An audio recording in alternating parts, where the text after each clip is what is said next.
শুভ সন্ধ্যা বন্ধুরা। আজ 27শে ফেব্রুয়ারি। নেভার এন্ডিংয়ের আরও একটি ব্লগে আপনাদের স্বাগত।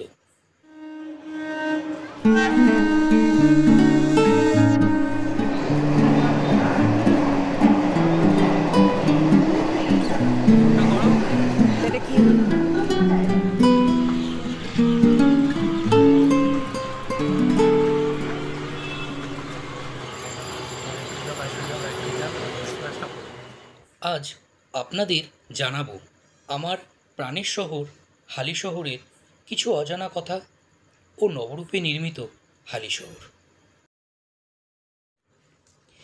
এই হালি শহর প্রাচীনকালে কুমারহট্ট নামে পরিচিত ছিল। কুমারহট্ট নামকরণের পেছনে অনেক ইতিহাস আছে। জানা যায় যশোহরের রাজা প্রত্যাধিপত্যের পুত্র উদয়াদিত্য গঙ্গা স্নান উপলক্ষে বন্ধুবান্ধবকে নিয়ে আসতেন। সেই সময় এখানে হাট বসত। কুমার উদয়াদিত্যর আগমনের জন্য হাটটি বসত বলে স্থানীয় অধিবাসীগণ স্থানটিকে কুমারহট্ট বলা শুরু করেছিল। পরবর্তীকালে এখানে বড় বড় হাভেলি তৈরি হওয়ার কারণে জায়গাটির নাম হয় হাভেলি শহর। এই হাভেলি শহর নামটি পরবর্তীকালে হালি শহর নামে পরিচিতি হয়েছে। এই শহরে বিখ্যাত কবি শরৎচন্দ্র চট্টোপাধ্যায়ের মামাবাড়ি ও মহাপ্রভু শ্রী চৈতন্যদেব বেশ কয়েকবার এসেছেন।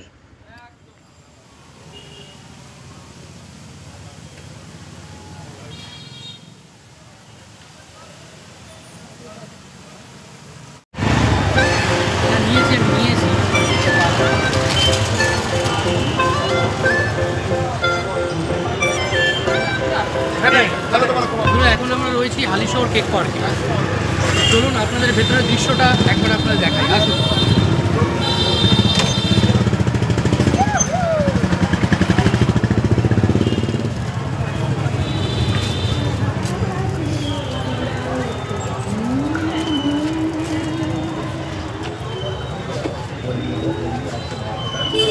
এই আপনাদের প্রথমে যেটা চোখে পড়বে সেটা হচ্ছে আমাদের এই কফি হাউস।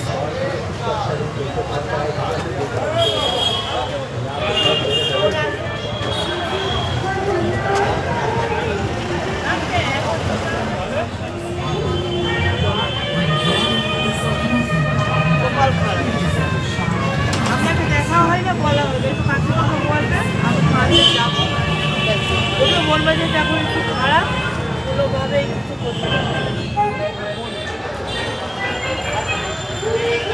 80 টাকা।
সারাদিনের একঘেয়েমি কাটিয়ে ওঠার জন্য বিকেলে আমাদের সিনিয়ররা এখানে সবাই মিলে একে অন্যের সঙ্গে কিছুটা আনন্দ ও ফিরে আসার স্মৃতি ভাগ করলেন।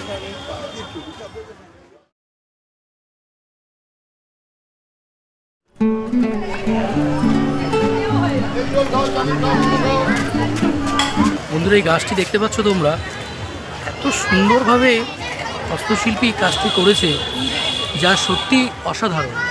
তোমাদের একবার জুম করে দেখাই। এটা কিন্তু একটি গাছ,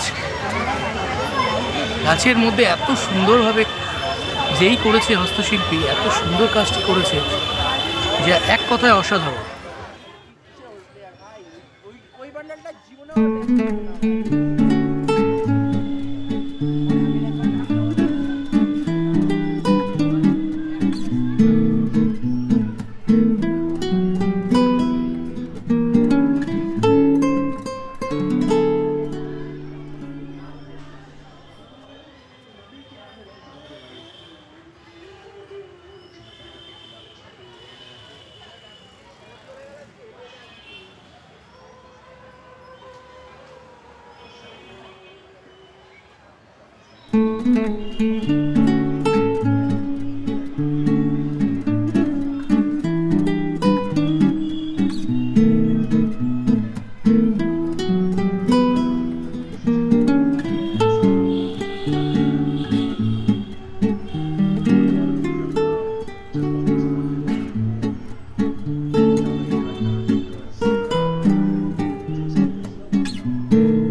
বন্ধুরা, এখন আমরা রয়েছি সাধুঘাটে।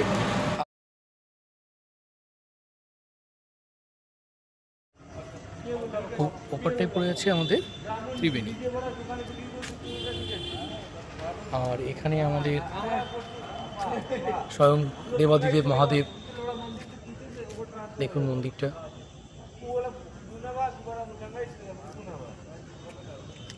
আর সম্পূর্ণ ভিউটা আমি আপনাদের দেখাচ্ছি। এত সুন্দর লাগছে জায়গাটা, দারুণ দারুণ।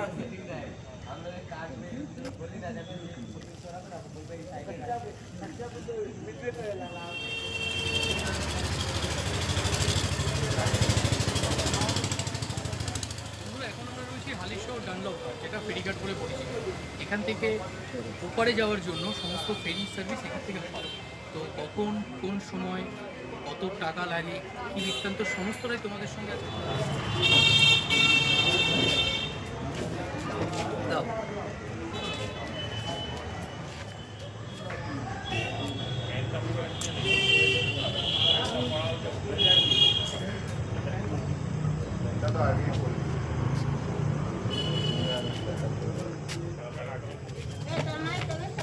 না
আমার এই ব্লগটা এখানেই শেষ করছি। সবাই ভালো থাকবেন। আপনাদের এই ব্লগটা কেমন লাগলো অবশ্যই জানাবেন। লাইক, কমেন্ট, সাবস্ক্রাইব করতে ভুলবেন না। পাশে থাকবেন। দেখা হচ্ছে পরের ব্লগে।